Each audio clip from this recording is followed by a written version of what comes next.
Ladies and gentlemen, welcome to Fearless Broadcasting here in the Electric Thunder Truck Series. We are here for the first race of the season at Daytona International Speedway.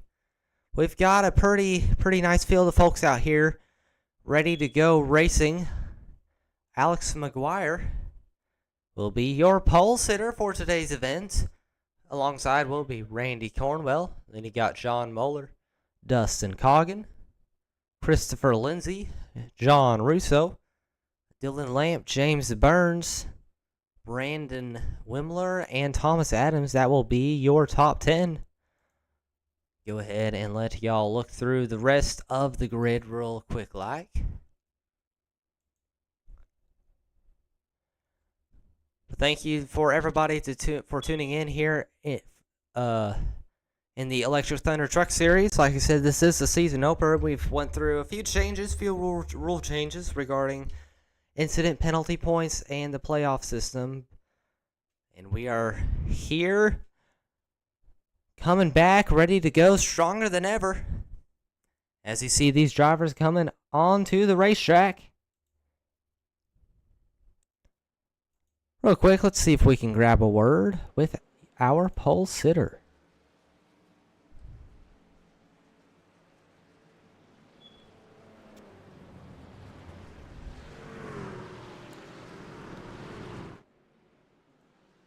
Hey Alex, this is Fearless up in the broadcast booth. You got a copy? Yep, I got you. Well, congratulations on your pole win. What do you feel about 100 laps here at Daytona? Excited. Hopefully we can get a lot of it green and stay up front to the end here. No, it's definitely going to call for a little bit of strategy. How much fuel are you able to carry on board with you? Is this a hosted lobby or a league? I was looking about 25 League. at most, if you're depending on the draft. So gonna take at least 3 stops. Well, I'll let you get back as we're getting I don't ready to have go any to leagues that green. advance it. Congratulations Yeah, everybody on your wins. pole win. Good luck out there. Thanks. That was Alex McGuire, your pole sitter. Growing pains, man. First race. I mean, some of us didn't even qualify. So, the driver's meeting went right to like a minute to qualifying. So, it's just growing pains. As they are coming through turns 3 and 4, pace car leading them. Alex McGuire on that inside lane, Randy Cornwell on the outside. Here we go. Pace car going to take the hard left turn onto pit road. And ladies and gentlemen, we are green flag for the first time in season number 2 of the Electric Thunder Truck Series. It's McGuire to the inside, Cornwell to the outside. Good clean start by these drivers so far. As you see Dustin Coggin coming off of pit road. Looks like he missed the start. Oh, looks like Randy Cornwell with the black flag. Possible jumping the start. See if we can grab a replay of that restart. We need to get to the bottom for this penalty. And admin, can you write down the start there? See if we can get a good look at what happened on this initial start of the race.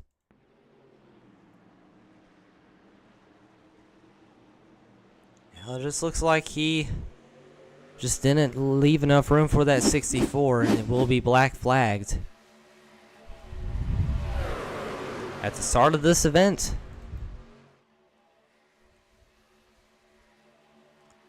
He is out front right now, but you did hear him over the radio that he does need to get to the bottom lane to be able to serve his penalty.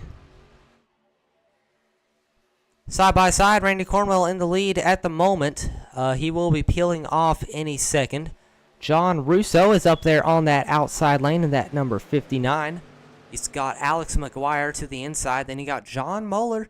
And I do believe that is James Burns in the 07 to the outside. Nice looking paint as you see Randy Cornwell peeling off. Good double wide action up here for the race lead here at Daytona. Like we mentioned earlier, a little bit different point system. There will be 4 crown jewels in this season. This race at Daytona is one of them.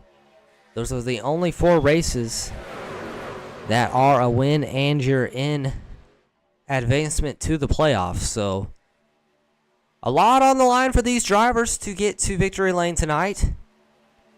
We do see a lot of newer drivers in the field. For example, Alex McGuire down there leading this race is new in this field, as well as John Moeller behind him. Got Christopher Lindsay and Thomas Adams, pardon me, all newer drivers. Pretty good side-by-side action. It's McGuire and Russo going back and forth. Outside lanes holding pretty steady with these trucks. We've seen a couple races in the next gens. Joseph, we need to drop back and grab the ring. As you see, car tagging the wall right there.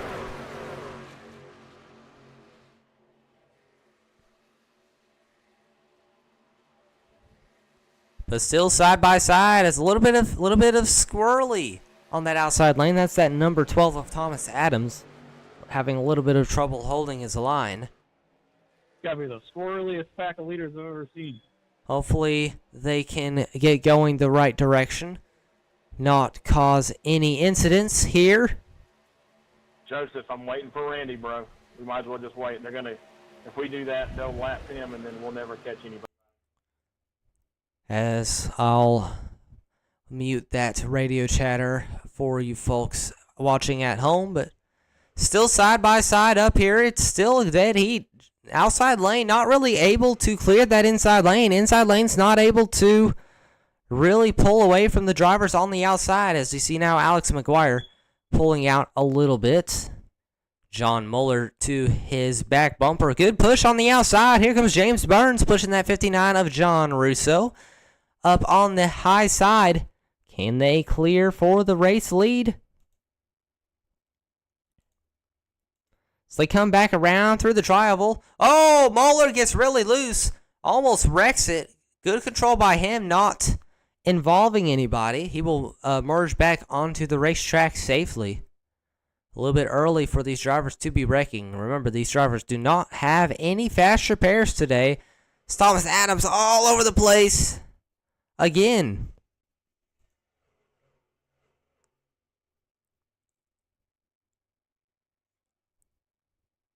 Good formation on that bottom lane, but this outside lane is definitely making these leaders a little bit nervous. We have a long way to go in this race as Christopher Lindsay moves up to the 2nd position.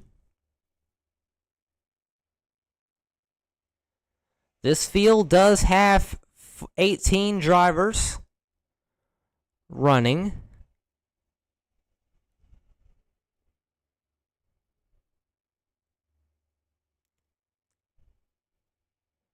All 18 are still on the racetrack. Timothy Perryman is 2 laps down. Joseph Herbert and Dustin Coggin are both detached from the main pack, as they dropped back to wait on Randy Cornwell, who had to serve that pass-through. Still good side-by-side action up here at the front. It's John Russo and Alex McGuire side-by-side. These leaders definitely putting on a good show for you folks at home.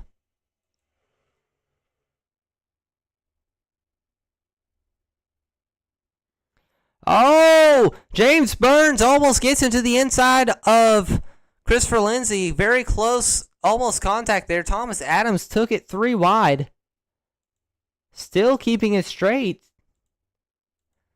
It's a little bit early in this race for these drivers to be this aggressive.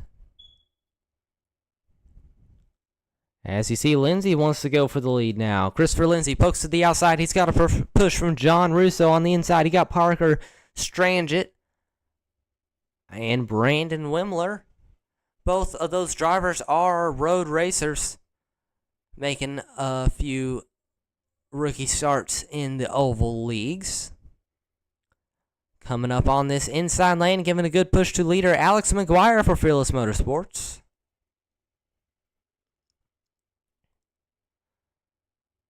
As we start to get a little bit more single file, you see Tim Aubrell back there in that number 3. Stellar season. Oh, they were crashing up front. Lindsay gets turned.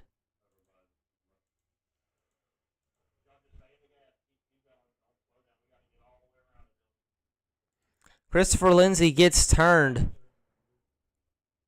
Looking through the field, it does look like the 4 of Jimmy Gordon might have a little bit of damage. Not entirely sure if everybody was able to get through it all clean, but these drivers, no fast repairs, so... Oh, a little bit of damage to that number 6. Let's see if we can see what happened.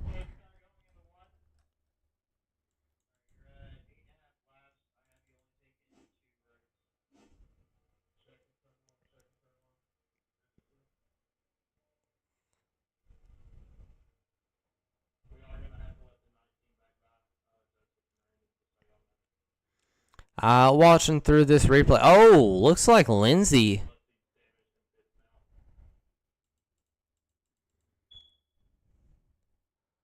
Looking at the replay, it looks like Christopher Lindsay just gets loose up there on the outside, comes down on Brandon. Pretty hard contact to James Burns as well.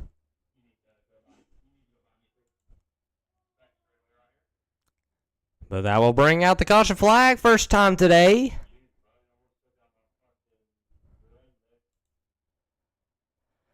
Hopefully, these drivers do not sustain too much damage from that. It is awful early for these drivers to be wrecking. So we are on lap 10 of 100.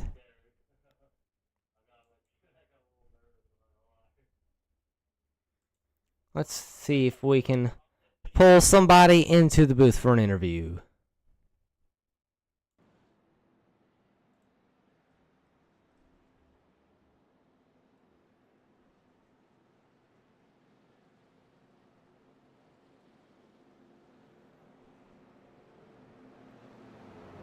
See if we can pull in that 19 real quick.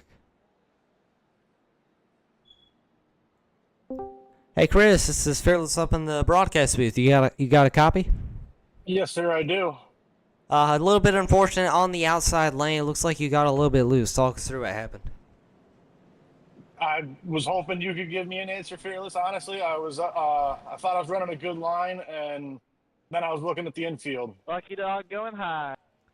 Yeah, it looks like the air played a part, and it kind of turned you sideways while you were up in your lane. Turned you down into the driver underneath you. Not sure exactly what caused it, but definitely unfortunate. You got too much damage, or you think you can get it all fixed up before we go green? Oh, I'm good. I only got 12 seconds of damage. We're good. We're going to get back in this race. Back to the front. Sounds good. I'll let you get back to your team channel. Good luck out there. Thank you, sir. Definitely a big break for that number 19, not sustaining serious damage as we are working under caution for the first time today. We've had some pretty good green flag racing so far. It's been side by side for the top spot consistently. But we got a long ways to go.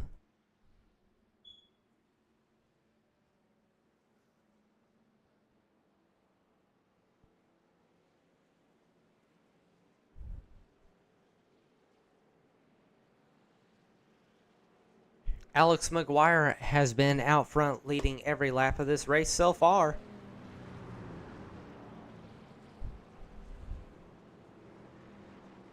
He's had a fast truck able to stay ahead of that 55 of Dylan Lamp and the 79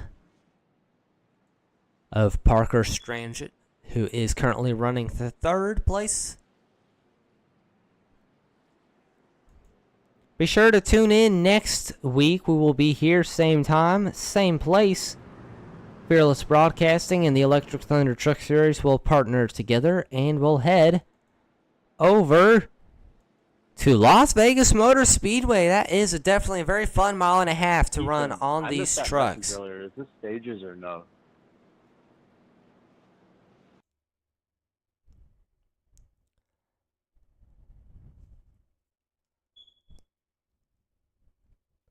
Definitely a very fun mile and a half, so be sure you tune in. Next week, same time, same place.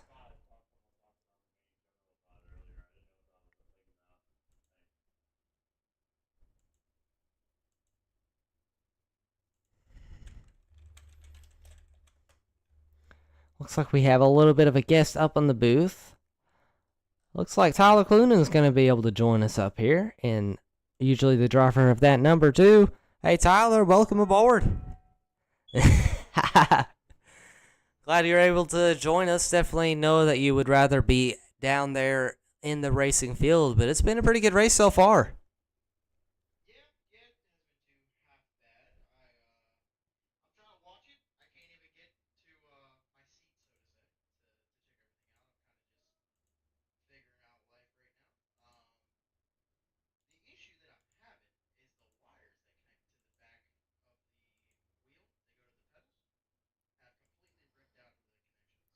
Oh man.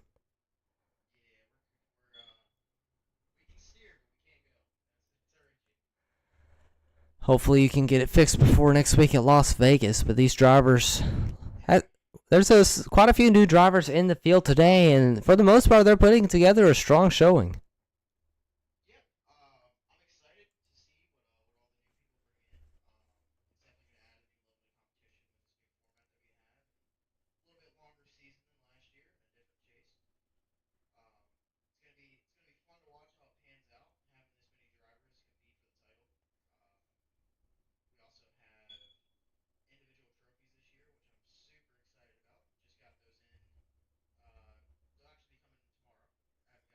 Whoa. Lamp. Looks like Lamp kind of spun the tires on that restart. Thankfully, he's able to put it back going the right direction. But yeah, definitely excited to start giving out trophies here in the Electric Thunder Truck Series. Definitely going to be a surprise for the drivers as well, as they, I don't think, have any clue of the prizes they are going to receive this season.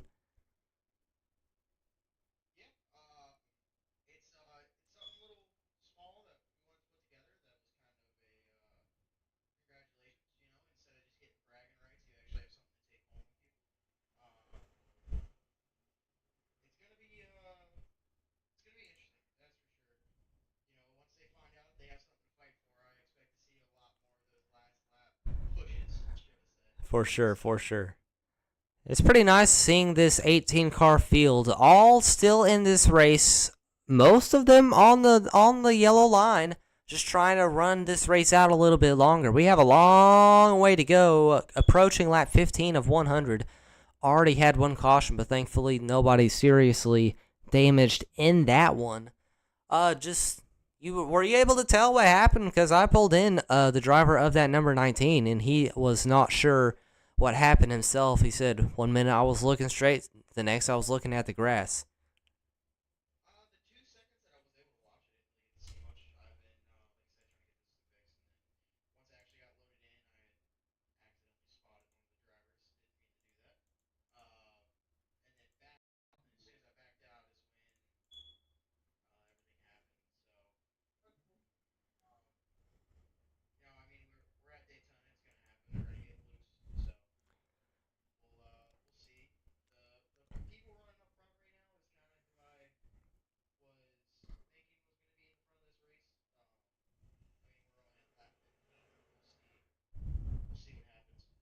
Alex McGuire has definitely dominated this race so far. Won the pole as he now has a challenger to the inside. Here comes that 79, gets to his inside.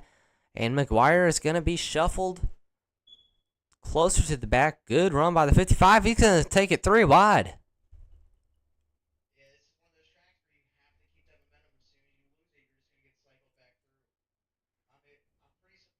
Woo!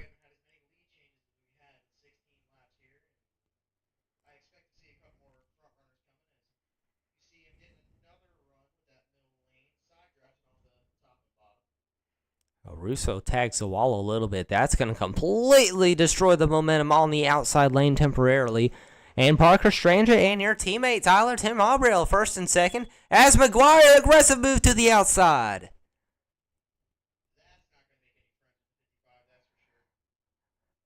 He wants that lead back, which, I mean, I get wanting to lead laps, but it's just gonna burn your fuel up. You need to be able to get back in the back a little bit, save some fuel, because this is a long race. As we said, no predetermined cautions. If these drivers can keep it clean as possible, we could go the rest of the race under green.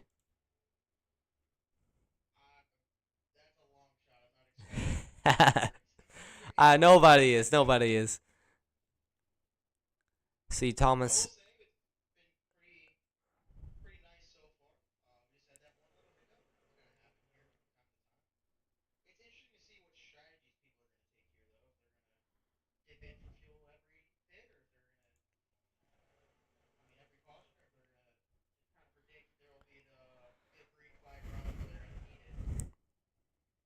Of the 18 drivers who started this race, 17 of them are on the lead lap. Randy Cornwell did have to serve that pass-through under green for jumping the start of the race. Oh, very aggressive racing up here. For the race lead, Tim Aubrell moved up in front of Alex McGuire. And here we go, TI Racing picking up where they left off.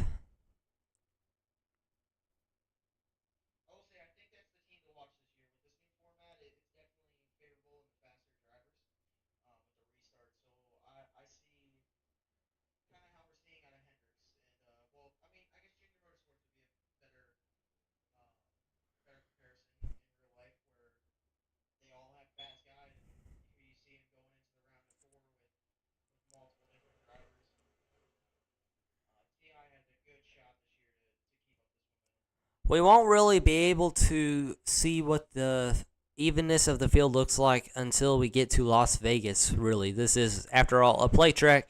Anybody can do good here.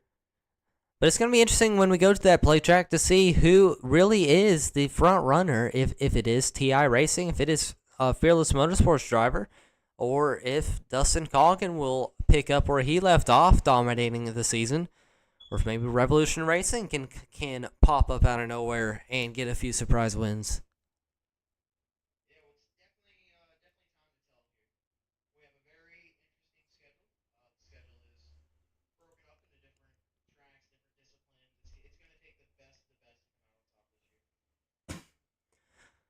As we still have side-by-side for the lead, Tim Aubrell moved in front of Alex McGuire a few laps ago, but that outside lane has not been able to make a move since. Parker Stranded in the lead down there at the bottom in that number 79 Red Bull machine.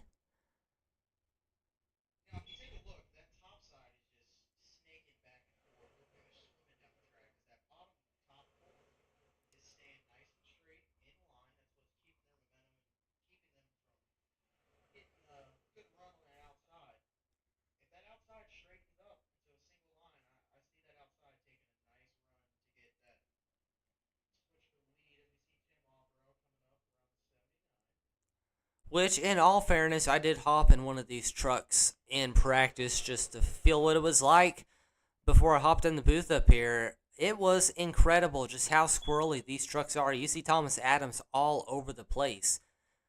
The trucks, when you're right up behind somebody, they want to spin out very badly. And just imagine that amplified by a dozen drivers on all sides of you.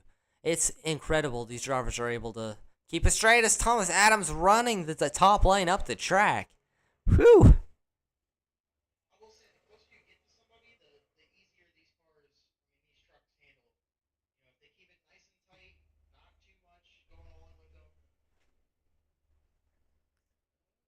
Good formation up there between Aubrell and McGuire. McGuire does back off in the corners to avoid upsetting that number 3, but he does not have the push that he thought he did to come back. As you see Dalton Wilson down there in that number 20, lighting up the back bumper of that number 12 car.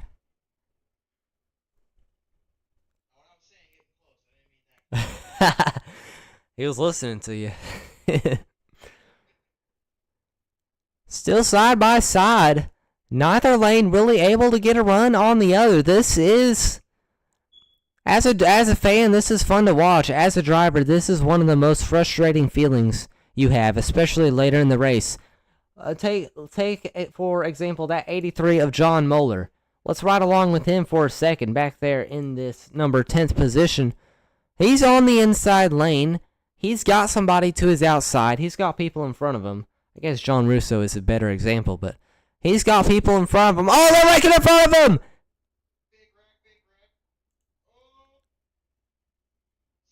Ooh!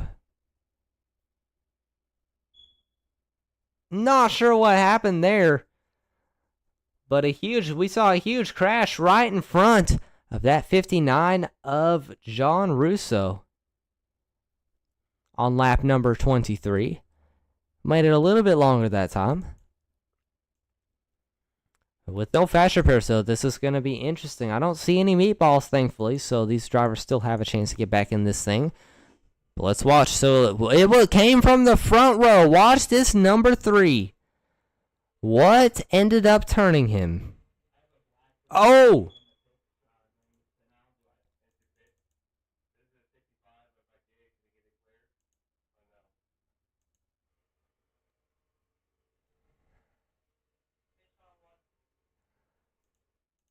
Looking at the replay.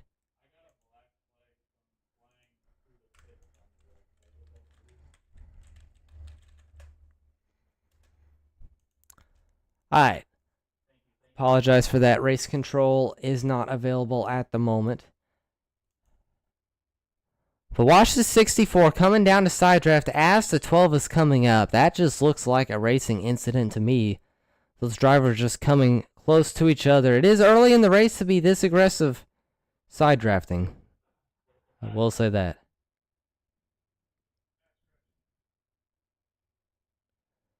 And you saw the 59 of Russo getting rear-ended by the 19 of Chris Lindsay.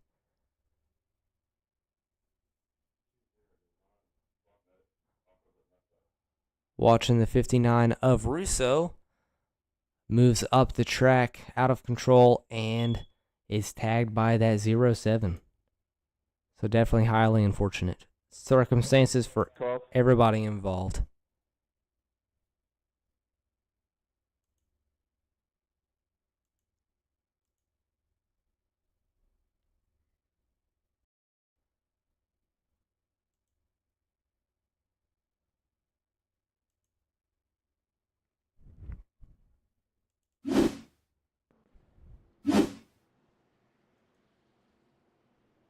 Alrighty, caution flag is out on lap number 24 here at Daytona International Speedway.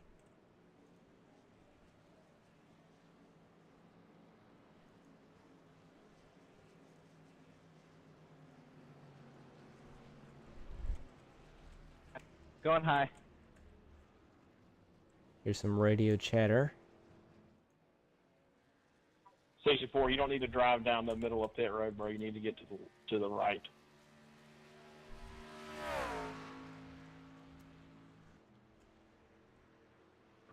There's still no reason you should be, whatever.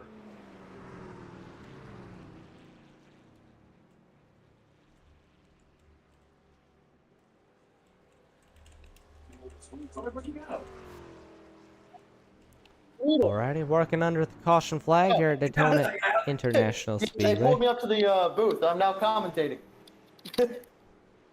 Ah, there you are, Tyler. I was wondering where you went. Hello? You got me? I got you now.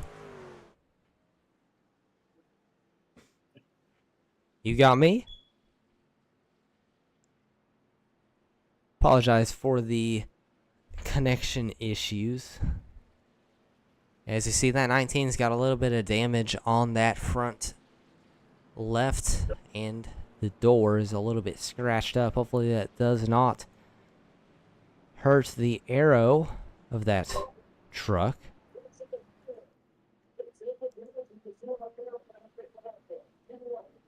Check, check. I hear you.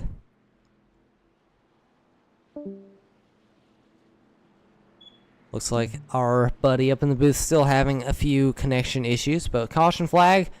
Again, a racing incident between that number 64 and the number 12 on lap number 23 of 100. We'll bring out the caution flag. Multiple drivers get a little bit of damage.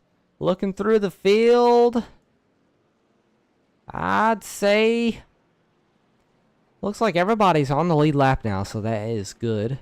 Hopefully these drivers can keep this thing Let's say hi. sorted I'm out. not sure what happened there. I stayed out during the thing when everyone pitted, and it gave me a black flag of passing on the yellow.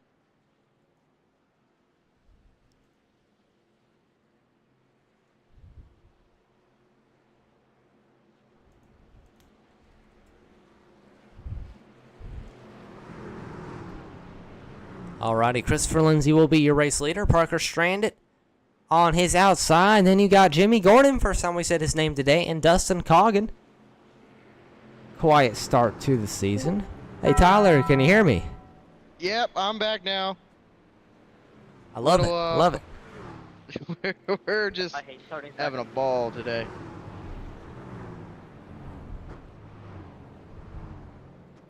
All right. Well, you got here just in time for this restart. What did you see from that last incident? I don't know if you were able to get a good look at that replay, but Yeah, so for me, it kind of looked like the 64 on the outside just got a little loose, came down into that 12, and it's unfortunate. How bad is my front? Can you see it? it's definitely very unfortunate for everybody who was involved in that. Yeah. We're getting ready to go back to green. And while we're thinking about it, a little bit of damage on that left front of the number 19. I don't know if you can see it as well or not. How much do you think that will influence the airflow? I mean, it's just gonna be hard to tell. I've seen drivers come out with 5 minutes of damage, 12 minutes of damage, and be able to keep up fine. And then I've seen some that have 30 seconds, and and they fall off to the point that they can't claw back. It's gonna be one of the things where you got to keep your truck in a position that it works for you, and not try to overdrive it. All You right, see the 19 get a big jump off this restart. looks like Parker is going to move down to the bottom. Dustin Coggin. Or is he going to the outside? A little bit of indecision there. But he's going to go to the outside. He's going to take the lead away from Christopher Lindsay. And I guess that answers our question. That number 19 not able to hold the pace up at the front of the line. Parker Stranded moves down. And we'll get freight trained by Dustin Coggin. Look who's back up front. Oh boy, Randy Cornwell in that number 22 is recovering from having to surf a pass through under green. Yeah, as you see, some of these drivers went in and got their stuff fixed, and they're coming out and they're angry. Angry to get that lead.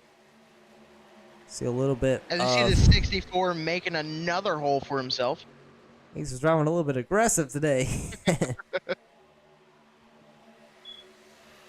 Does look like he did not realize he wasn't clear of that number 79. Good wreck avoidance by everybody. And they're going to be all double file again. I love how all 18 of these drivers are able to just be in one pack. It's the 22 down off the racetrack. He's going to fall to the back of the pack. So as we take a look at our top 10 here, we got the 64. Oh, they're right at the back. I'm sorry, guys. My monitor spoke a little too soon on that one. I tried to go down low. Sorry, guys. The 12 again. Oh, no. 12. A little That bit is of a rage. rough pick for him today. My monitor froze. I tried to just go down on the apron, but I know it wasn't pretty. I'm sorry, guys. Hey, real quick, we said no passing before the start and finish, correct?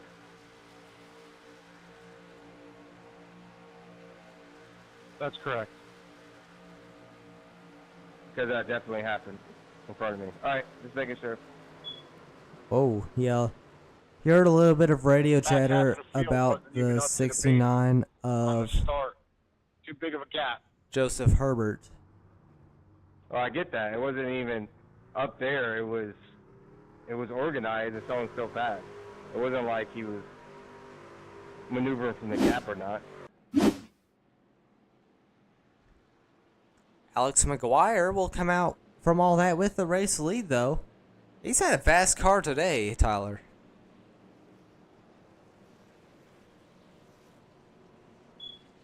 You still with me? Oh, looks like you had to step away. Yeah, I'm still here. Just give me 1 second. Yeah, Alex McGuire has had a really fast car today. Currently up here in the lead, Dustin Coggin in second, Parker Strange in third, Dylan Lamp in fourth, and Jimmy Gordon in that number 5th position.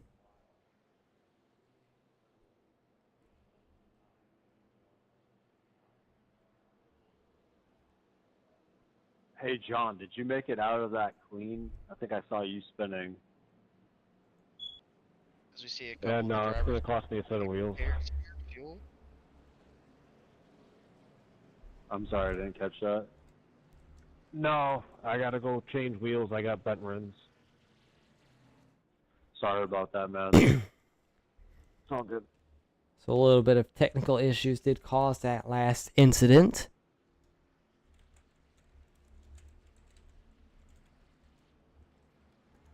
Thankfully, nobody with serious damage.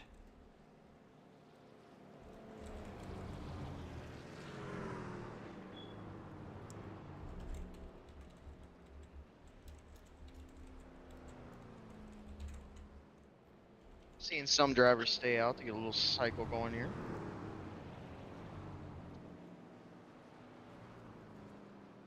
It's definitely going to be interesting to watch this pit strategy. We are 30 laps into this event.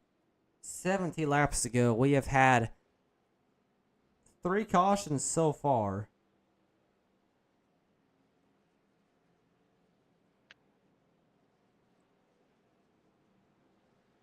As we go through the pitch strategies here, take another look at this top 10. We got the 64 McGuire, 55 of Lamp, the 6 truck of Wimler, the 07 of Burns, 65 of Vadenez, the 46 of Coggin, the 4 of Gordon, the 20 truck of Wilson, the number 3 truck of Abreu, and rounding off our top 10, we have the 22 of Randy Corwell. It's going to be an interesting restart with a little bit of strategy going on. Hopefully we can get a good green flag run. It's going to be... I really want to see some green flag pit stops at some point in this race today. Not sure what the fuel window is. I believe I heard somebody say it was between 20 and 30 laps. Correct me if I'm wrong on that. These cautions definitely making it a little bit easier for pit strategy. Not 100% sure on that one. What lap was first caution? We're on lap 12, right? 31 right now. Yeah, the first caution was on 12, if I remember right. Which I know some drivers were talking about 8 to go, so I think it's about 20 to 22 laps is our pit window right now. With some of these drivers going out to get fuel, others staying out, I'm sure we'll see a few dipping in early to try to underpit. This just being a straight through race with no stage breaks or anything of that sort, it's going to be interesting to see who takes tires and fuel when they do it. See that 65 of Gregory Vinace to the bottom to save as much fuel as he can. I know you've been in this situation before, Tyler. This where the race you're running in turns out to be completely fuel strategy and you go out of your way to save every drop of fuel you can get. It can mean the difference between a win and finishing 3 laps down. Yeah, absolutely. I've gone to the points where I've turned the truck off and just held it in the clutch to just drift down the backstretch. Nice paint scheme on that 64.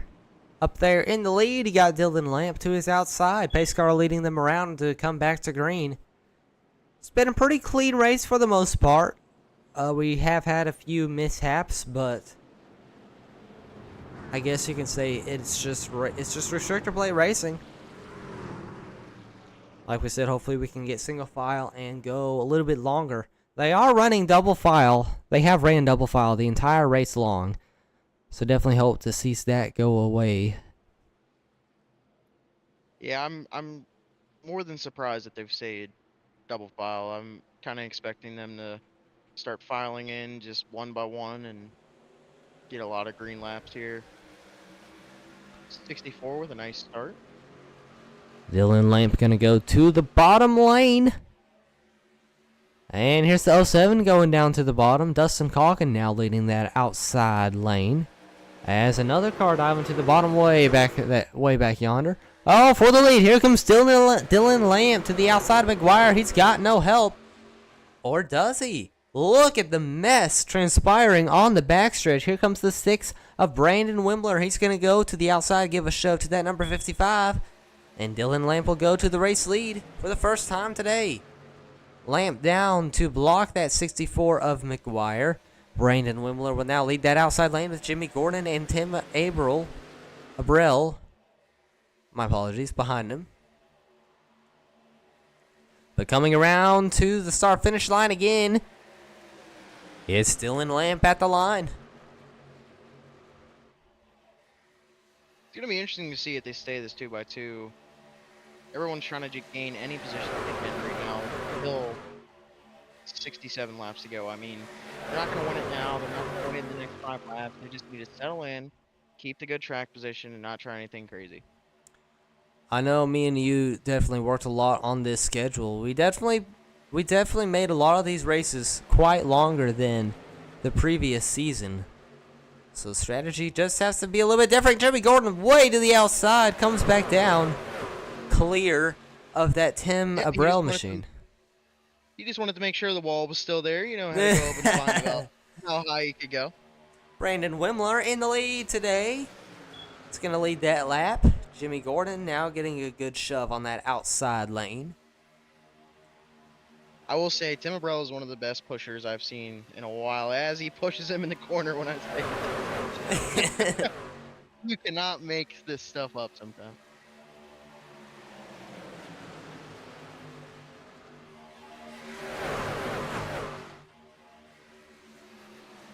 As they shove each other down the backstretch.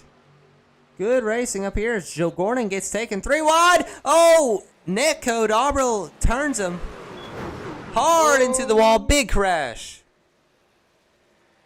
I don't know if you saw it or not, See that coming. but there was no contact between Aubrey. Nothing like a 4X. Yeah, that netcode. was- That guy didn't even touch me. That was really bad netcode. That That some was of the worst freaky. netcode I've seen in a long time. There was about a foot between the two trucks, and I mean they just. Wow. That's gotta suck as uh, 4 drivers will have meatballs. Hey, Ethan, heads up for the broadcast. View the number 41. You avoided that like a dream. Yeah, I would be surprised if race control gives a penalty to the 3 because that's that was netcode. That was. Ooh, that Yeah, was really bad netcode. they're Below the yellow line, correct? that is correct. No passing below the yellow line. That's what I tried to say. Obviously, I don't know. As we take another look here. Why did you make like that?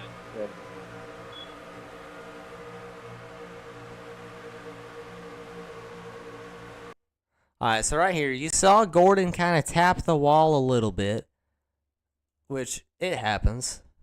Comes back down. Right there, they're nowhere near each other. And that No, there was still room. This race, am shocked. I have not seen that bad of netcode in forever. yeah, that caution right there. There's no one to blame but iRacing for this one. That's unfortunate for the drivers. I mean, nothing you can do about that. It's one of those situations where you think you have the room, and then iRacing comes along and decide that they want to mix it up a little bit. Hopefully that won't happen again because that took out 4 very, very fast cars today.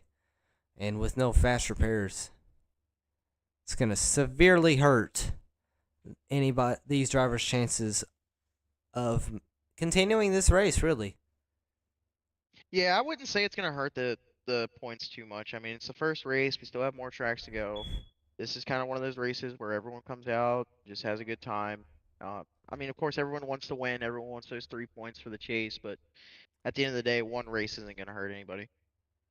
Well, at the end of the day, this is one of the 4 crown jewels that can get you into the playoffs, and like you said, there's a trophy involved at the end of this one. So That is it's true. it's not only for fun. You can't go that far. No, not only for fun. I mean, it is like I said, crown jewel, and but I mean, one race. You know, it's Daytona. There's gonna be wrecks. You're gonna get caught up in something. With this tight pack racing, I mean, it's bound to happen. You smell good, Brandon, my fellow teammate. You smell good. Let's pull the 3 up to kind of get his insight on it and see if the netcode was as bad for him as it is on our end.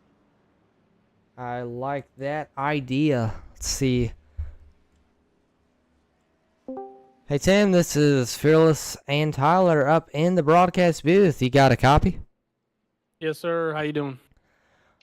Pretty good. I know you are a clean driver. Definitely was not intending to start that. However, looking at the replay, there was still at least a foot between you and the 4 of Jimmy Gordon when that incident happened. Have you been experiencing issues like this so far in this race, or is this the first time it's been this bad?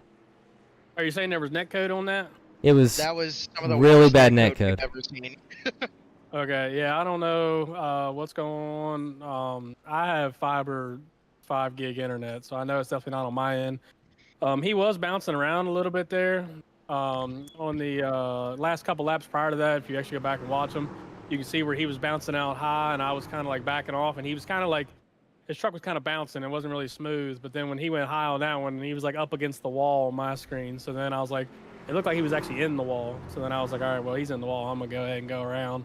And then he went around. I had 0x, or sorry, I had 0 damage. So when I went into pit right there, my truck had no damage. So I guess that makes sense now that you're saying it was netcode. Yeah. So looking back at the replay, I mean, there was a good foot and a half between you and the 4. You definitely had. How long was your repair on that? You definitely had room to go around him. 4 minutes. I mean, at and I'm worst, not you even might have done. rubbed doors I'm with only him, running but like 168, that was just 169. some of the worst net code I have ever seen with you spinning him. Okay, yeah, like I said, hopefully no one really got destroyed out of that. I know Randy got some damage on it, which I hate, but I think he'll be able to get it fixed. We got a lot of racing left. Like I said, sucks for netcode when that happens. Something that happens a lot in this It was sim, about and that's the only 4.5 thing that, minutes, somewhere around you know, there. this is a disadvantage as opposed to real life. Yeah. One last thing before we let you go here. What is your thoughts Look on at my truck, and it how said aggressive 6.5 everyone's being right minutes. now? I With can't still understand why. 60 laps to go or so. Well, there's a lot of race. However, it's a very long race, and I'm not really trying to just. I was planning on just kind of riding in the back, but these guys are kind of slow. Yeah, I so, wasn't trying to be like, funny. Yours was I'm not necessarily trying to go to the front. It's going there, and I mean, I'm just trying to make it go by quicker. So riding up front, it goes by a little quicker than riding in the back, counting down lap after lap. Good luck out there. I'll let you get back. Thank you, appreciate it. Hopefully, didn't mess up his restart too much. But we are about to go back to green flag racing.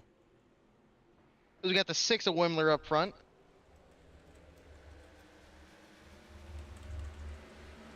Nice even restart here. As you see the outside line get a nice little jump. Oh, they're already wrecking. Oh, they're already wrecking. Always say green. That's going to break the field up a little bit. Yeah, that's not going to be good for those drivers at the front on the restart. We'll see if that causes any issues. We're all ready. Trying to see who got collected in that. That's interesting. Look at the field now. Top 3 have pulled away from the rest of the field. McGuire is all by himself. Lamp has a push from Drayton Cook in that number 95. Behind them, you got Dalton Wilson all by himself. James Burns, Randy Cornwell side by side. Here's Coggin and another driver. I think that's Thomas Adams. Well, let's see if we can figure out what happened on that restart. Let's ride along with Timothy Perryman for the replay.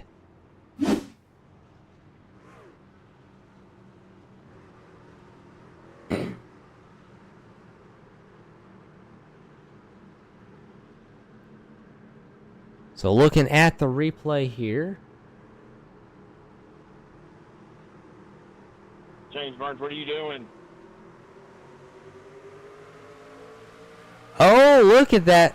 Number 07 did not go. I wonder if his gear got stuck or something. You saw that, right? He did not go at all.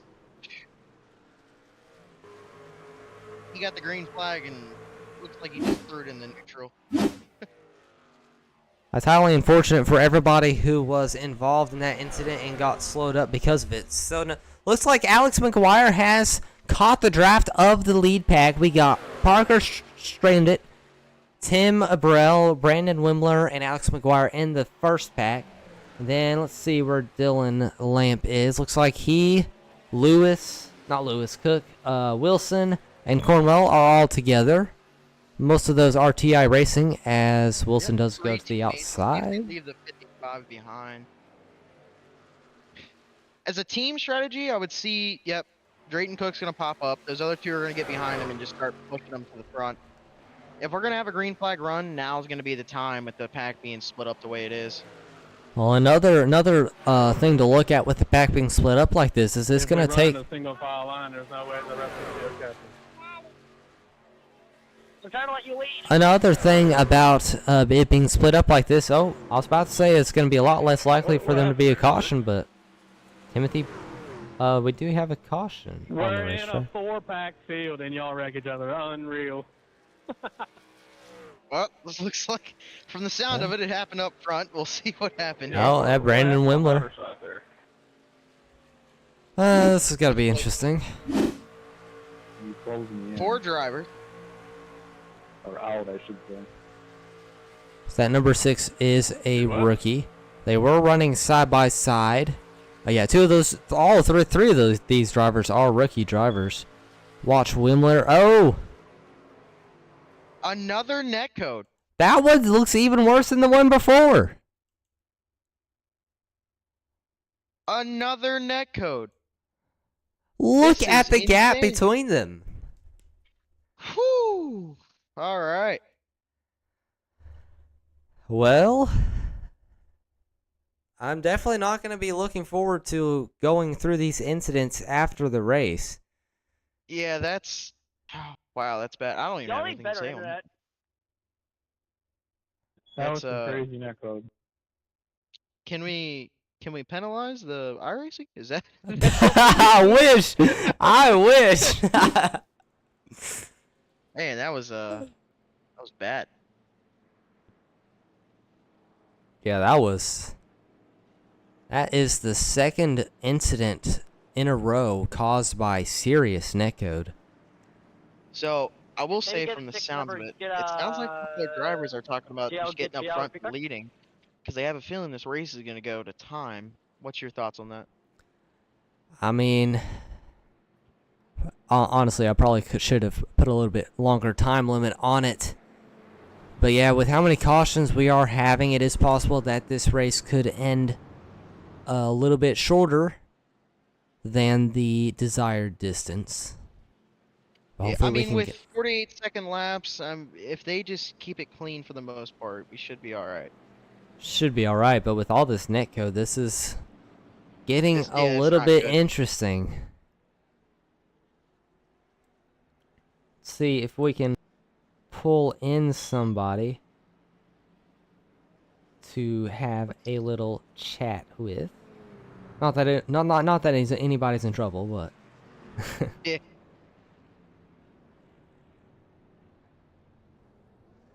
I want to pull in one of these back runners and get a good input.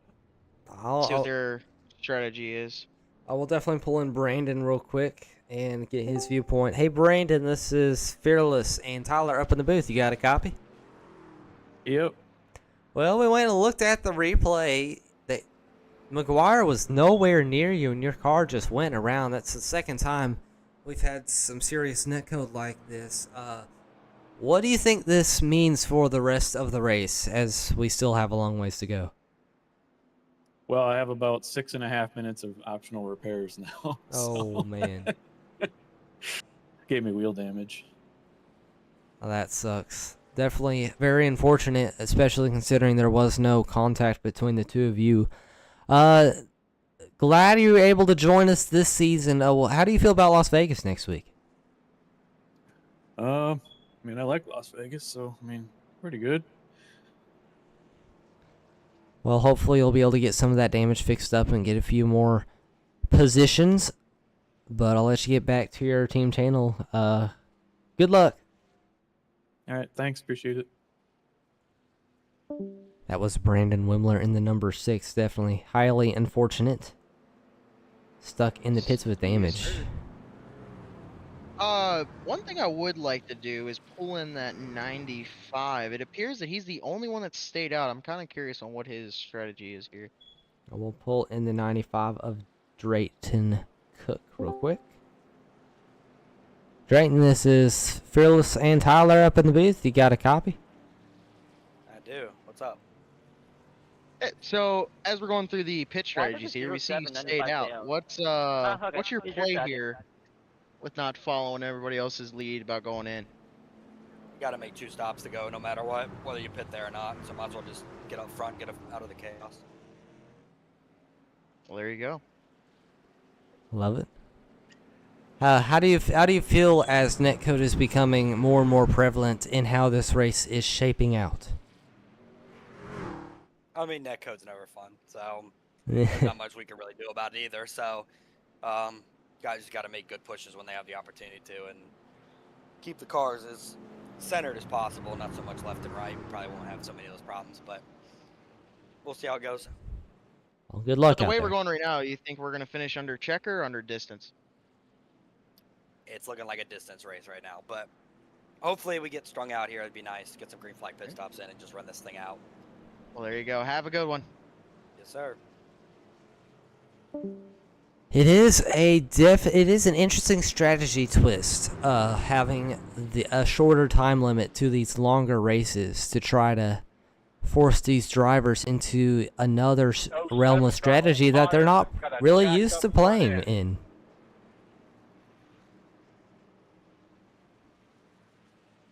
Give me 1 second here. Going to step away. You got Drayton Cook on the inside lane. You got James Burns on the outside, Tim Abrell, and Alex McGuire. Then you got Parker Stradent, I'm gonna be on the top side, so you can come by hopefully before we go green. Timothy Perryman, Dylan Lamp, and Joseph Herbert. That's your top 8. Dustin Coggin, Thomas Adams also in the field. Don't see anybody else. Oh, here we go. Here comes Brandon Wimler. He's going to be able to catch back up to the field. Still has some damage. Randy Cornwell also caught up to the field as well. 13 drivers still in this race. As the pace car comes to pit road. Here we go. Drayton Cook on the inside. James Burns on the outside. It's a good jump by that 95 of Drayton Cook.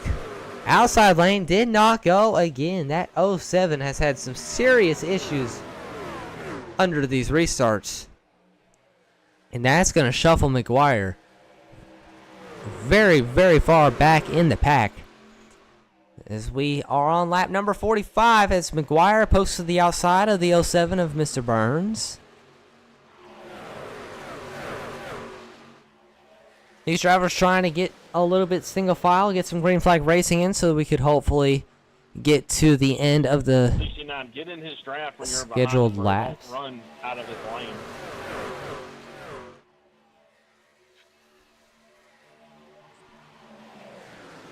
See the top 5 all single file. McGuire looks like he's going to make that pass on the 07 of Burns, but he's got a little bit of company moving up to block the 20 of Dalton Wilson. Wilson gets to the outside. Oh, excuse me, that is Randy Cornwell in the 22, not the 20.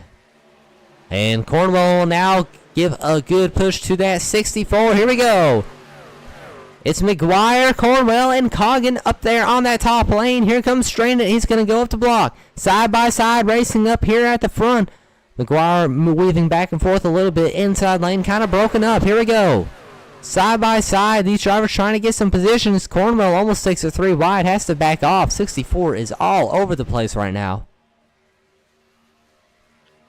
As we see this race getting deeper and deeper. That 24 is having a hard time keeping his line. It's going to be interesting to see if he causes anything else here as we go 3 wide. I kind of nailed the bottom left. It looks like Cornwell and Goggin gonna go to the bottom. Just they don't feel comfortable staying behind that number 64 with how he's moving around. That 95 and 3 running 1-2 is a dangerous combo to watch. It's gonna be really hard to get past them, especially when he got Dylan Lamp up there in 3rd position. He had a bad season last year. Last season, he's back with a bang coming up in this 3rd position. Good push. Coggin to McGuire. They're going to get to the back bumper of Stradent. They're still running side by side. I don't know why these drivers aren't getting all single file for once. I have a feeling it's going to be coming here in a second. With these two up front, there's not going to be much to give. I mean, they're pretty much, as you see them going down the backstretch right now, they're one truck right now. And it looks like Coggin made his way to the bottom. Cornwell poking back up to the top momentarily. Just trying to make a good block there. McGuire and Stradent both starting to fall back. And Stradent gonna get in line. His teammate's gonna let him in there. That 41 of Perryman. And here we go, all single file. You think you've seen plate racing when we're running side by side. Just wait till you watch these drivers try to make passes when it's all single file. Oh, it's definitely possible. I've done it. I mean, you're not going to make friends doing it, but it's possible. One of the most important parts of plate track racing is learning how to manipulate the draft when you're in a single file lane so you can make passes and block passes. Definitely one of the key skills that you need to learn to be successful at a super speedway like this is you have the outside lane. Lamp, Cornwell, Coggin up on that outside lane. They've got a huge run coming to the outside of Abreu. Looking for the lead. They're way up the track. Yeah, you just see the 22 kind of chasing the 55 around, and it's going to be hard to get that momentum on the 55 swimming. But he's going to pull ahead in the lead. As we hit the halfway mark. Oh, Cornwell takes a 3 wide. Interesting move there as Lewis starts to blink a little bit. I wonder if Cornwell started overheat. The way that is a way to do it, that's for sure. Whoa! Layup all over the place. Almost loses it. Now, that 22 needs to get down in line like 3 laps ago. He's going to start losing his spots. Oh, his team's going to move up to the outside with him. You saw Parker Stradent in that 79 was not letting that 22 in, which, do you really blame him? But here comes the inside lane. Straight. And here comes Stradent. He's coming back for the front. Interesting move. If I was these guys right now, I'd have the 95 drop down and let the other two go around. These drivers still running side by side. Cornwell not able to clear. Now Abreu is not even clear of that 79 of Parker Stradent. Say what you may about him, but he's had a very strong truck today. That 79 has been one of the cars to beat. As he takes over the race lead once again in that Red Bull machine. It appears that we have some truck off pace right now. Joseph Herbert is... Oh, looks like it might be Brandon Wimler. Oh, Wimler and Burns are together. Oh, I bet that's Thomas Adams back here. Look at all the damage on that number 12. Yeah, Highly he unfortunate. he needs to go in, get that fixed, and just start hoping that we get a bunch of cautions. Back up front, it's still that 79 of Parker Strandon. He's had a really good run today. He's got a push from teammate Timothy Perryman on that inside lane. Oh, good push from the outside. Here's Drayton Cook back to the lead. Huge push down that backstretch. TI Racing trying to form up as James Burns on pit road. If I was that top side, I'd be moving down to kind of hug that bottom line to force them to run tighter. And if they can't do it, they're either going to drop below that yellow line or going to have to lift.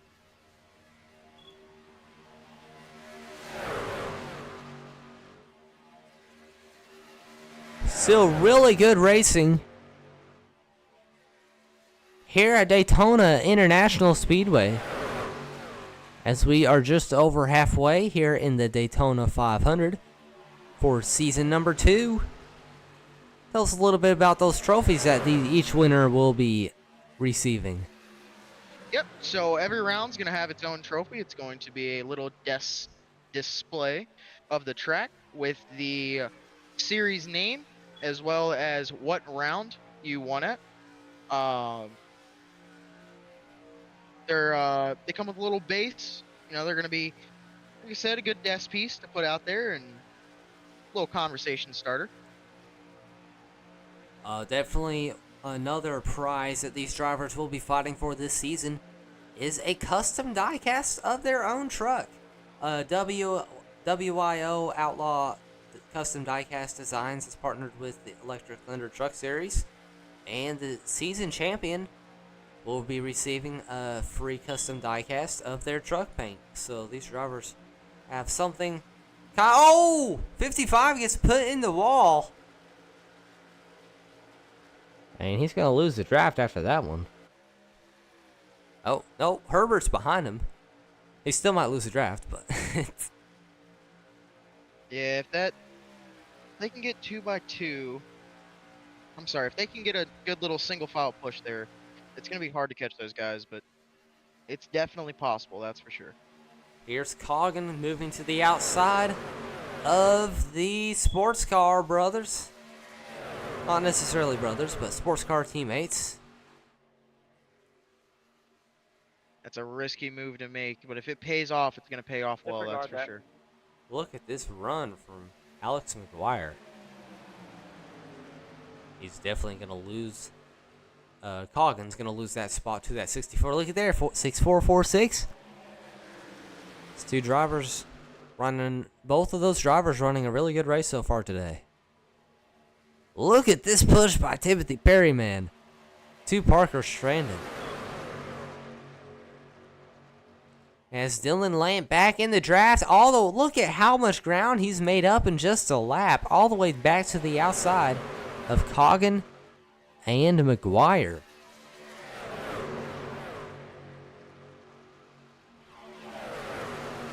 It's definitely nice seeing this long green flag run, though. Definitely. Whoa, was worried that we might not be able to get it. How the beginning of this race played out.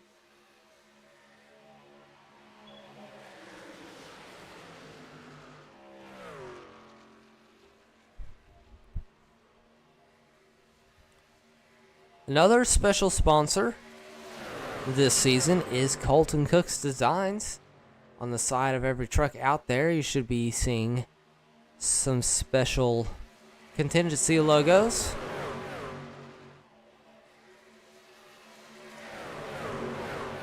Would be a shame if there was a caution. Would like to give a little shameless plug to High Side Designs as well. Definitely. Getting a little title sponsors here and there for this season. We haven't had a caution in a while. As well as the trophies.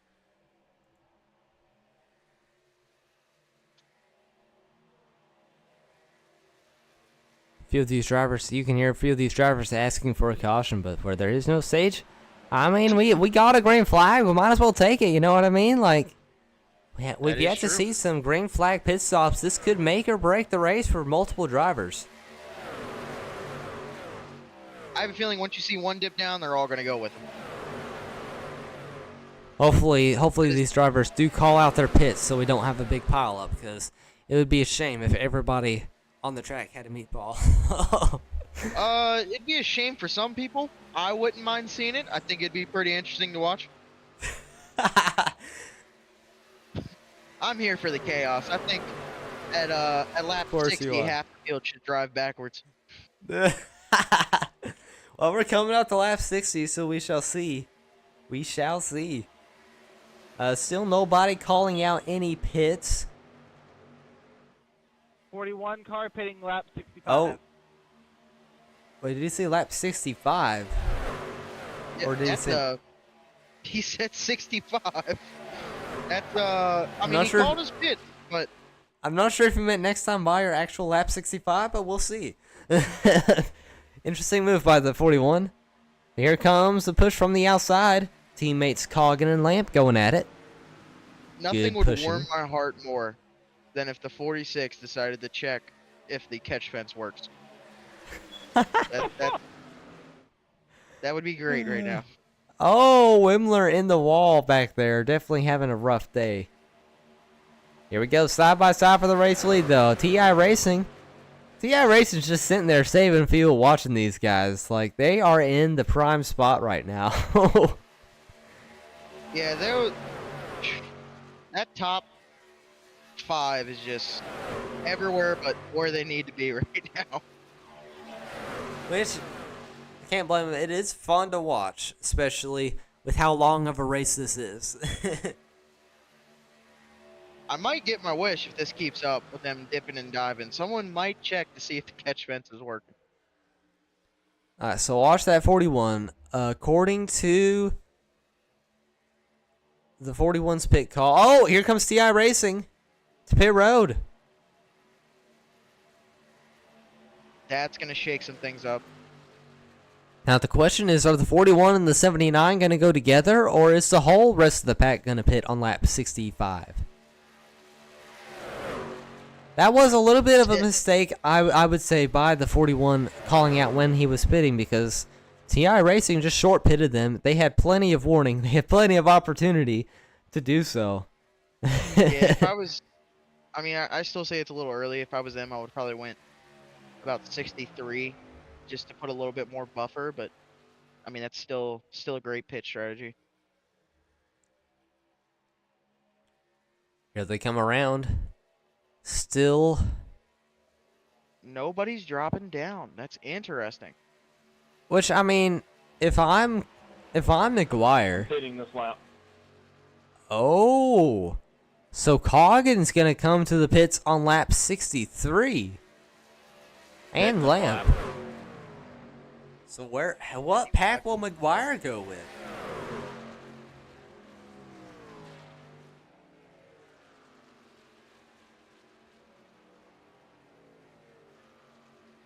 See, this is a great strategy until we get a caution, and then it's detrimental. Hopefully those two sports car drivers behind him don't run him over. Oh, it can happen. I've last year at this race, I locked my brakes up. Oh, they're all coming! Look at Perryman diving it in there! Oh, ooh, that was close! Oh, McGuire! McGuire in the wall! Oh, that sucks for the 64. He's on pit road. So oh, the 69 spinning! Oh, he keeps it straight! Oh, my word! These green flag pit stops get everyone, don't they? Oh, man, that was crazy. Alrighty. So, Dustin Coggin, Alex McGuire, Dylan Lamp, they're all on pit road. Boys, let's see where this... Oh, TI Racing did not come out as a pack. This is going to be interesting. Alright, so watch Dustin Coggin. Dustin Coggin, them are now going on the inside of turn 1. That's not good. Where's Drayton Cook? Drayton Cook is way back here just now coming into turns 1 and 2. That is not good for them. These two teammates will be together, thankfully for them. McGuire just now coming off of pit road after a little bit of damage. You see the 3 and the 22 drafting. 64 is not going to be able to get in that draft for Joseph Herbert. Herbert's all by himself back there. That was an amazing save by that 69. He almost spun it back onto the track. But that 20 of Dalton Wilson also had a bad pit stop. He's behind Joseph Herbert.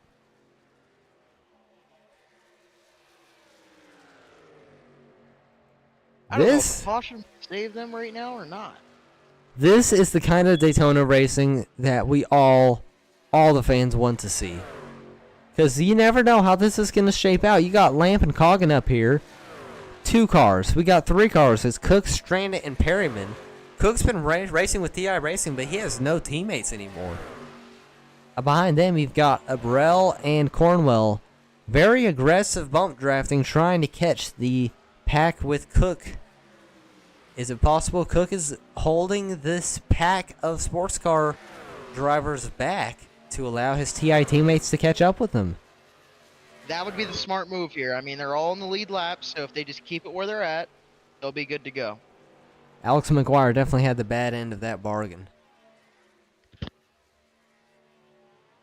As he locked it up and ran into the pit entry wall, Brandon Wimler coming onto pit road yet again under caution flag.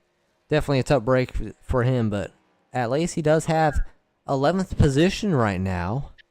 James Burns is back on track, but with a lot of damage still. Multiple laps down. Thomas Adams has retired from the race, it does appear. So James Burns is the last driver running.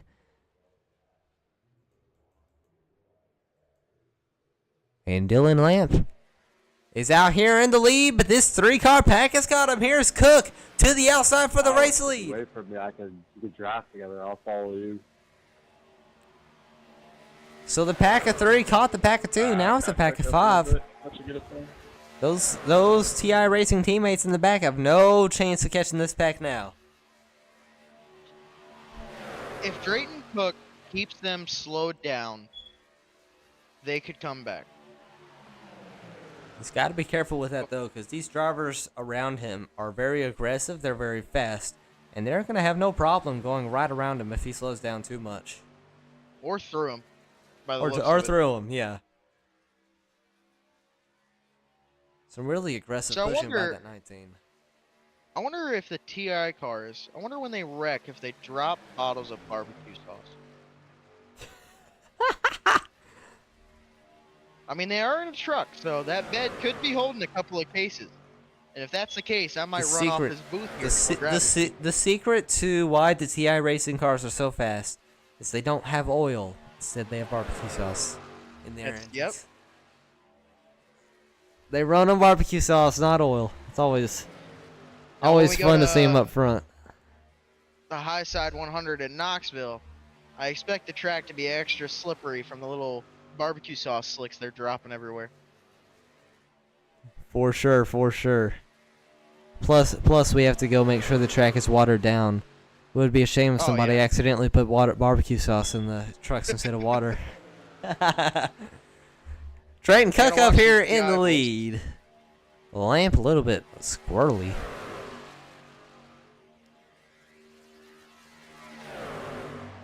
Well, we have 30 laps to go. This pack of 5 can't really do anything without losing ground to Abrell and Cornwell. McGuire still all by himself. That's gotta suck for him. Currently gonna have a top 10 though. Can we get a time check? Just out of curiosity. It is 1 minute 15 seconds into the session. Not sure how long until the session ends. We should check that real quick though, to see how close it is. Looks like we have 43 minutes left in the race. So this race could go green to the end. We could finish under checker, which would be fantastic. I do think I should start doing this for every race, though, because it has been a very fun strategy twist for these drivers to have to decide, am I going to try to make it to the end of the laps, or am I going to gamble on the session running out first? I'm not a fan of it, personally. I think when you go off time, it takes away the ability to race. It's gonna make it to where people are gonna be over aggressive. Uh, One race that I am going to be very, very interested to see how it plays out is at Knoxville. If you look back last year at our All Star race, I mean, we had 3 laps, 4 laps green, and then everything else was a caution fest. But But it's going to with be interesting to damage see that turned for sure. with damage on this time, it's going to be a little bit different. Definitely going to be a lot more fun. But it's definitely going to be important for those drivers who want to keep their points up, for them to at least participate in that race at Knoxville. That is true. And it's one of our crown jewels. Winner walks home with a playoff spot. So we'll see how that turns out. At the moment, Drayton Cook is in that lucky seat. Timothy Perryman is in second. He took it without away from Parker Stratton. It's definitely going to be fun. So the 4 crown jewel races we have this season are this race at Daytona, super speedway racing, crazy racing, anybody can win. Then we go to Knoxville, super crazy racing, almost nobody can win. And then we'll go to Charlotte, which is just a typical 1.5 miles, which I guess you could say anybody can win it. TI Racing definitely has a little bit more of an advantage. And then we go to Bristol, and Bristol is anybody's track at this point. Bristol's going to be interesting. That's for sure. Hopefully we'll have a few more drivers in the league when we do get to the latter portions of the season, as they're going around James Burns and Dalton Wilson. When did you say we're going to Bristol? It's right around New Year's. It was either the week before or the week after the All-Star race is the last crown jewel. So the release schedule does say USA International, but we have changed it to Bristol Motor Speedway. Okay, that did get switched. Okay. Was there a reason behind that? I'm a little behind. It's been a very hectic past couple weeks trying to get this whole thing sorted out together. Yeah. It's all good. Bristol's another nice track. Running it twice this year. It's definitely gonna make a few drivers mad, which is always fun to watch from a viewer standpoint. Yeah. Yeah, I mean, hey, it's anyone's race. Bristol's one of those races where the track is fast, but it's also a short track, so it's gonna come down to tire play, that's for sure. We'll say we intended to run a clash race at Nashville Fairgrounds before this season started. Did not have enough participation to have it run, but definitely I ran quite a few practice laps over there at the Nashville Fairgrounds. That definitely should be going to look forward to putting that on the schedule for a points paying race in season number 3. I am interested to see the All-Star race this year with the bare knuckle brawl at the Coliseum. That one's going to be a great race, I feel like, for an All-Star race. Definitely a little bit different from 1.5 miles and half miles. yeah, little quarter mile track, little homage to the great Bowman Gray Stadium.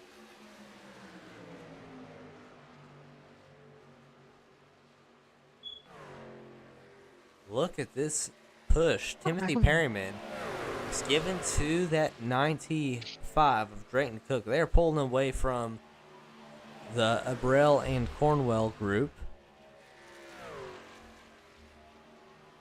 I'm sure those two TI drivers are very frustrated right now. They are doing everything in their power to make as much speed as they can, and it's just not enough.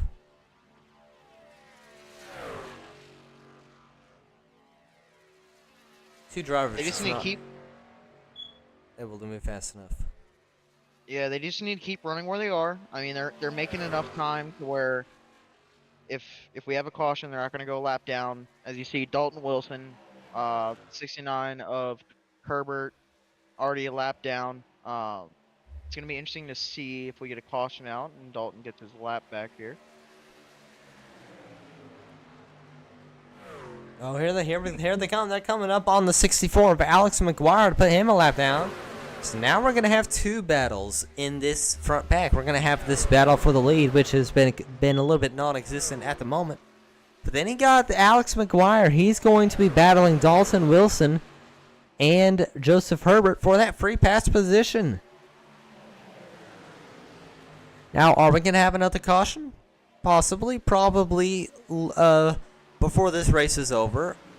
I ain't going to lie. A 70-lap green flag run would be incredible. Or 40, or however much it's been. We haven't had a caution in a long while, gentlemen. Good job. May go another lap down here unless he can drop in line. That is that 6 of Brandon Wimler. Definitely has not had a good day after being crashed by Netcode to the last caution, I believe. But let's keep an eye on this battle for the free pass position and hope they don't become the caution. McGuire just tucked in behind Wilson and Herbert. I guess they're all going to go single file for now. Excuse me. And as I say that, here comes Wilson to the outside of that 69 of Joseph Herbert. McGuire's got... Risky move. Yeah, he has to jump back in line. And then he goes up to block McGuire. They're 3 wide for the Lucky Dog for a split second. This is a battle.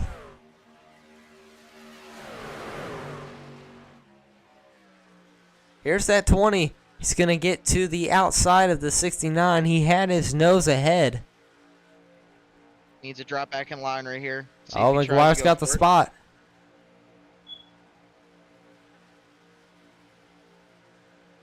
Let's see. Okay, so he's going to have a push Oh. behind, which is going to help him. Cornwell and Abrell both on pit road. With 22 laps to go. Strategy. So with that strategy, they can run to the end of the race if they get a caution. So the question is, do all these people in the main pack have to pit again, or have some of these drivers? The main pack still has to pit one more time. So it's just going to be a question here of whether or not they maintain or not. And it looks like they're going to lose the lap. But one advantage that they will have is they will be tandem drafting when this main pack does come into the pit. So if the main pack does come out broken like it did last time, they do have The lap there by thinking of pitting on. a bit of an advantage. Pardon? When do we want to pit? Whenever. As you hear the drivers trying to discuss a little bit of fuel strategy. My guess is they not pit this next time, lap, next time. 20 to go. This race As- drawing swiftly that. to a close. If that wasn't a commentator call, I don't know what is.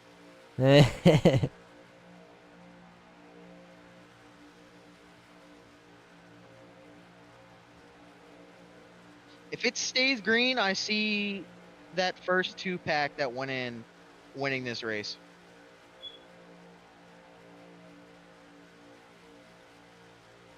Now the 95 could fake them out and dip down and come right back up to get back with his teammates. But that is a risky move because these drivers would be going on a pit road together, and he would ultimately be losing time.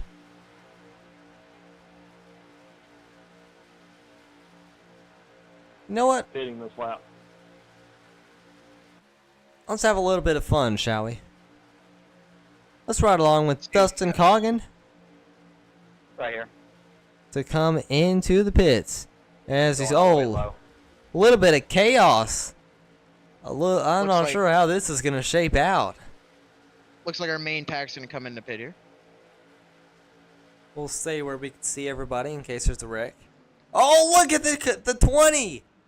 Dive bombs at 64 stays out. That's risky.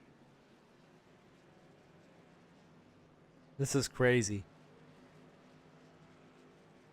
Everyone makes it on pit road safely. Can we flip over to the 3 and the 22? So this was them getting their lap back going into turn 1 right now. Dustin Coggin in his pit stall. You see the 55 getting left side tires right now. Uh-oh. Coggin had to back up. That's going to kill a bunch of time for that 46. 95 off of pit road. Where's these two drivers? They're still on the backstretch. They could get it back. I don't know. It's gonna take it. It's gonna take it seconds. Oh, Dalton Wilson with the black flag. He's going to have to come back in. Dustin Coggin able to come out with the pack. Good control by these drivers up front waiting for everybody. This is definitely much more organized of a pit exit than we had last time. As we see the split right now, they are all types of split up. It's going to take a while for them to get back to single file. Joseph, I can push you if you want. So Dalton Wilson, like we said, does have a black flag. How about this? Drayton Cook. So coming off of pit road, Parker stranded Timothy Perryman held off of pit road to allow Coggin and Try to get back together here. Herbert to get in their draft. Cook's way out in front by himself, as is Lamp.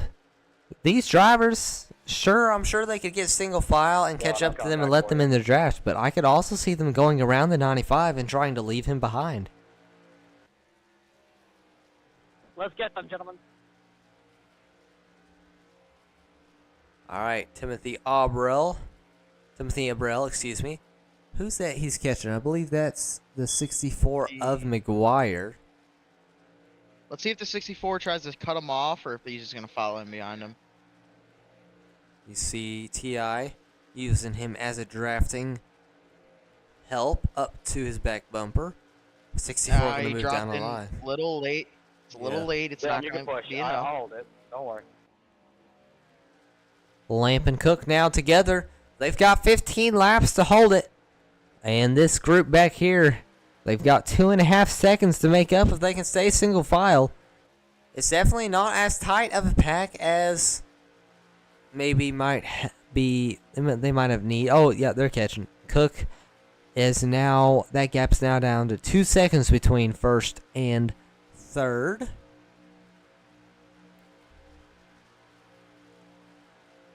Looks like Parker's going into turn number 2. All right, so coming around turns 1 and 2. Entering the backstretch right now. Oh, man.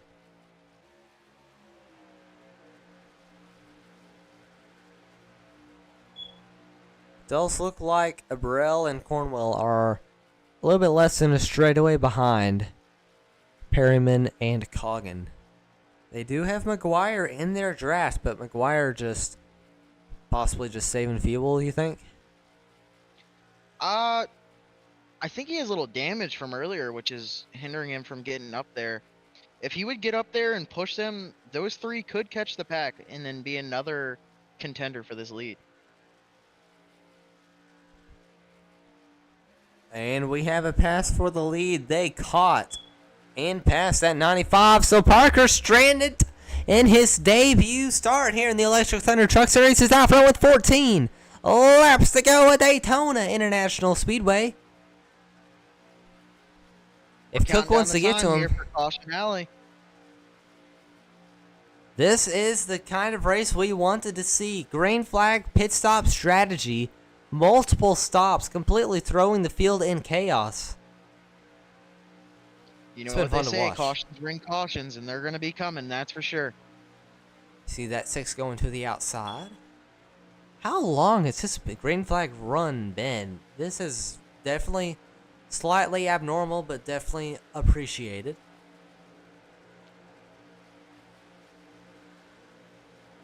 So McGuire did come to the pits for fuel, so he will be coming out again in that 8th position. He is on the same lap. Oh, he drops down to 9th now. Yeah, as you see the 3 and 22 losing a lot of time here.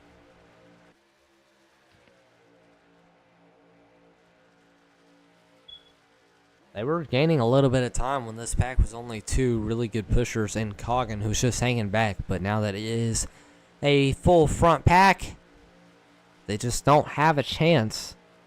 Which, I mean, at the end of the day, 2 top 10s, that's... I guess you could call that a good start to this season. Keeping your truck clean, finishing the race 6th and 7th. I wouldn't complain too much. Oh, no, absolutely not. But as it stands right now, Parker Stranded going to be bringing home the trophy if he can hold on for just 12 more laps. So they go around Dalton Wilson.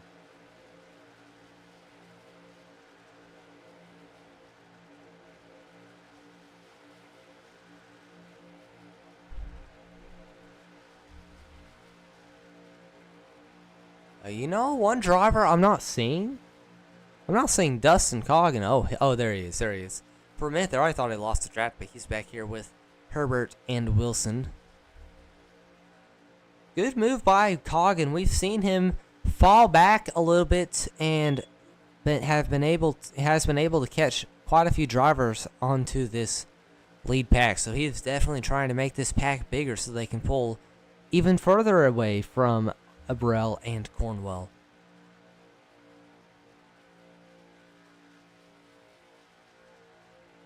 Time is winding down here.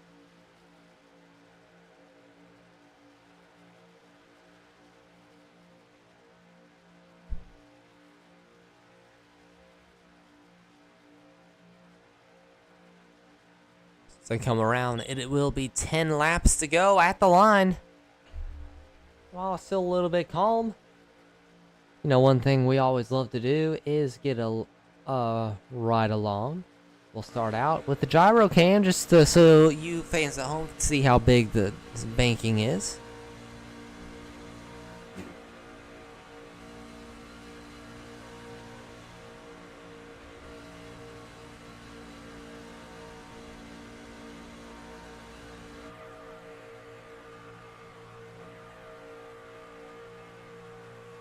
Currently riding along with Dustin Coggin through the pack.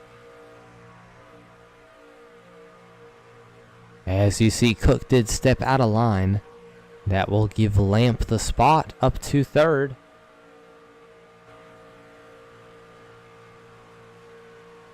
And Coggin will get the 4th position here at Daytona. Good run by Cook, though. He's going to... Looks like it's going to stay in line. Oh, no, he's stepping out. Possibly. I don't know what he's doing. He's got a push from teammate Dalton Wilson. Here we go. TI Racing taking a side-by-side up here. Whoa! Almost contact between the two. That's going to hurt the camera. Great camera angle, though.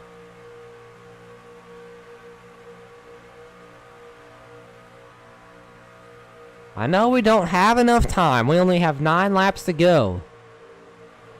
But Abrell and Cornwell have cut a second off of the gap while these drivers have been side by side, but now it does start to widen back out again, unfortunately for them.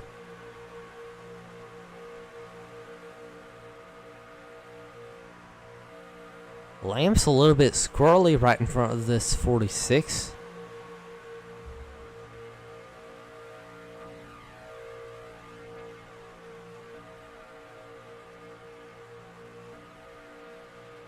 Looking at that left front. Look at the pushes Perryman is giving Strandrit. Strandrit is all over the place.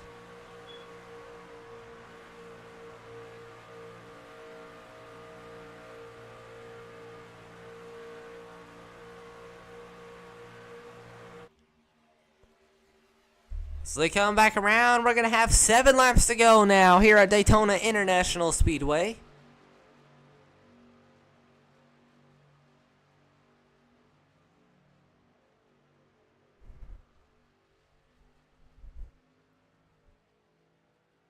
As Brandon Wimler back on pit road. Unfortunately for him. 7 laps to go. Good push to Drayton Cook. as Dalton Wilson and Joseph Herbert both on the outside lane, pushing him. Here we go. He's up to third. Does he have something? Great run right now. Oh, Herbert went back down to the bottom. That's going to kill their momentum slightly, but I think they still got enough to get up here to the lead. Perryman's giving good pushes, but he's just not able to keep his truck as straight as... Oh! Wilson tries to follow Drayton Cook into line. But Lamp is there. They make contact, no caution.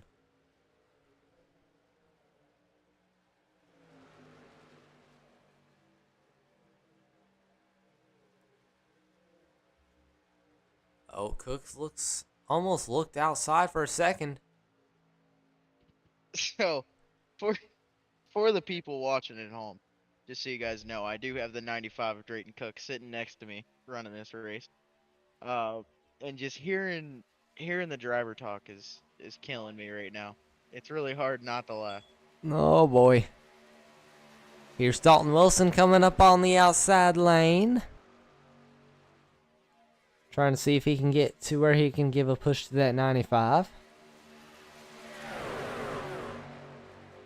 Abreu and Cornwell continue to lose ground.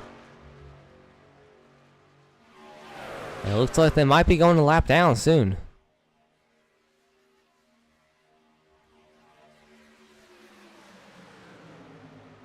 But this race drawing to a close. This has been a fantastic race at Daytona International Speedway. Bill, if you want to go, you let me know. I'll go all except for a few netcode incidents that took out many drivers.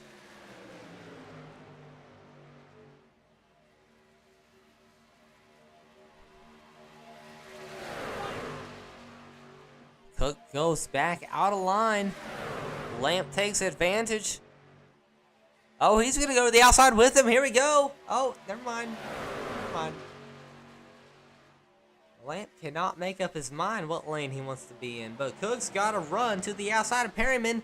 So we're coming to 3 to go. Next time I get to the start-finish line, it's side by side for the lead. Here we go. It's Cook on the outside. They're wrecking. Coggin way low. Wilson way high. We're still green. It's now only 4 drivers in this front pack, and it's all the top 4 drivers going to be dueling it out for the win here at Daytona International Speedway. With 3 laps to go, it's Parker stranded up front, Timothy Perryman in second, Drayton Cook in third, and Dylan Lamp in fourth. Who's going to bring home the trophy? 2 things at stake here with 3 laps to go at Daytona. First of all, a special trophy for season number 2 here at Daytona. But what's even more important is a locked-in spot into the playoffs. All 4 of these drivers want it. All 4 of these drivers have a chance to get it. Time winding down here. Let's see if anybody gets impatient. Through the tri-oval they come. That 95 is just itching to get a run. He just has no help.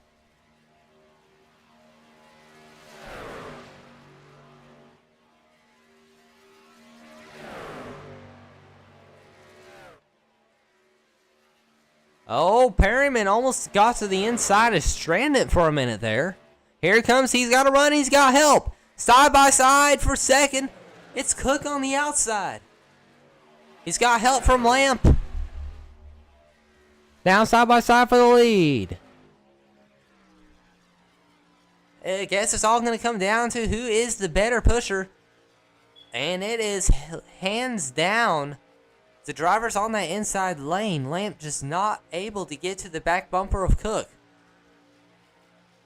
Oh, she's getting a little run here. Oh, white flag.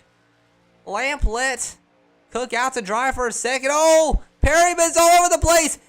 Netcode takes out Cook for a second. Perryman stays out. Still good. He's still good. Oh, if they can get single file, they're going to have such a run on Parker Strandon. This is all going to come down to turn 3 and 4. Lamp and Cook still side by side, but they're both getting a huge run on the 79. Here we go. Cook He's gonna run. He's gonna go to the outside. Strandon doesn't even try to block. Oh! Little bit of contact. And they're wrecking.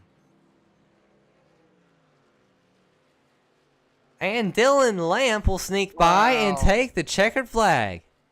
That was. Yeah, that was not. That wasn't.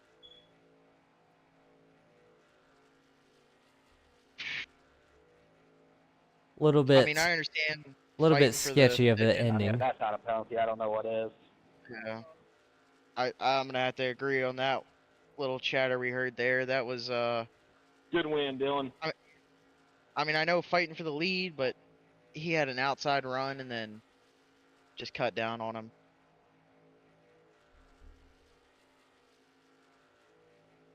Well, congratulations to that 55 of Dylan Lamp. Nonetheless, he kept it clean. He played the strategy right, and he was there at the end. Hopefully he can go to Las Vegas. Who knows? Maybe he can make it 2 in a row. As we see a little victory burnout here. Well, let's see if we can pull in an interview just from your race winner.